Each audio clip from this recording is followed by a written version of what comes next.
And we're going to take a break. When we come back, is there serious trouble in the satellite radio business?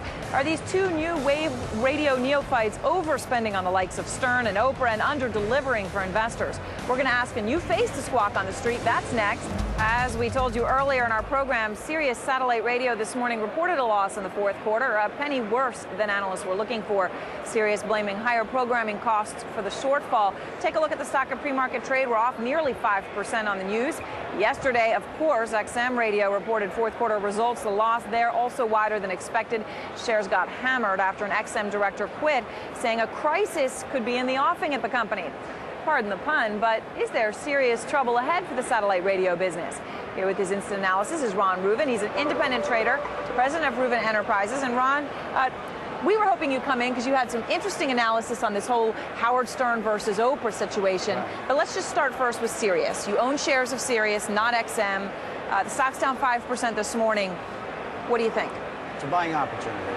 The bottom line is that these two companies have a huge opportunity. There are only two companies in an entire sector. It's not like the software sector or the internet.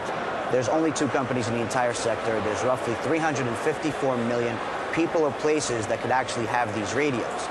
That's not including Canada, which is about 34 million. And there's only two companies. And everybody out there is predicting what they're going to do over the next 5 years, which I think is wrong because between the two companies, there's only about 10 or 11 million subscribers, and it's just the beginning.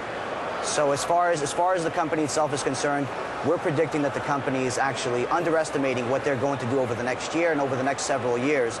They should be able to get to about 7.5 million subscribers by the end of the year.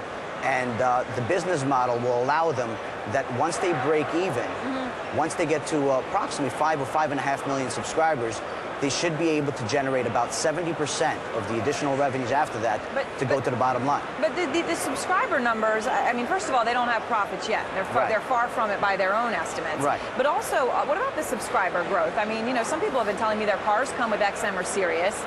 Once that subscription runs out, they're not renewing it. So some of these subscriber growth numbers could be pretty pie in the sky. Well, that's proven by the churn rate. And the churn rate is the number that's, you know, the loss of customers. And their churn rate was only 1.5%.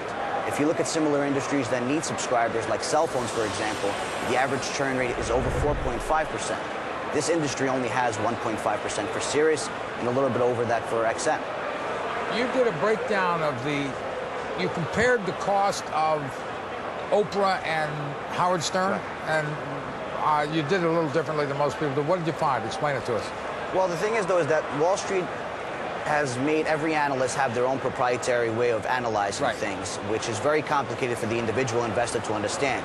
These cash flow analysis, the PE ratios, everything that the average investor out there, whether they have money or not, can't understand. We did it the simple way. You know, Howard Stern has approximately a 4-hour show just on one of his stations, not including the second one, per day, 5 days a week, which is about 1,040 hours a year. Right. He's getting paid $100 million a year for him and his crew, which is about $93,000 an hour. Right. Granted, it's a lot of money. Okay, it's obviously a lot of money, but because of his track record in the past, because he's already brought in at least 1 million subscribers, that pays for it. Now, Oprah, on the other hand, is getting paid $55 million for 3 years, which is about $18.3 million a year. Okay, now she's only going to do a 30-minute show per week. That's it. Oh. I don't really think that anybody is going to subscribe to just, you know, a little bit extra if they're a big fanatic of Oprah, just for that extra 30 minutes. And when you do the math, 30 minutes a week is 26 hours a year, which is about $705,000 an hour.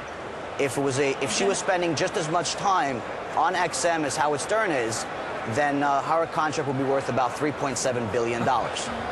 Okay, now, this is not to say that the contract is a bad contract. Right. No, it's going to give them, obviously, a lot of publicity, but the reality of it is it's to see that the Howard Stern contract technically is not as expensive as some people may pretend for it to be. Very quickly, why do you prefer Sirius over XM? Because percentage-wise, we're predicting that Sirius will go to $15 a share, possibly $16 before the year is over, whereas XM valuation, I think, because of the content, they should be undervalued in comparison to Sirius. It should reach about $59 a share. Okay, so it's a valuation call on yes. this. Ron, we appreciate your coming in. Thanks so much, and thanks for that interesting analysis. That's why we found you. We appreciate it. Thanks a lot. All right, and we're going to have much more on Sirius later today on CNBC. The CFO, David Frere, is going to be joining Bill and Sue on Power Lunch at 12:40 Eastern. You certainly are not going to want to miss that. Okay, the final countdown to the opening bell already? Yeah, It's already time to count down. This show goes fast.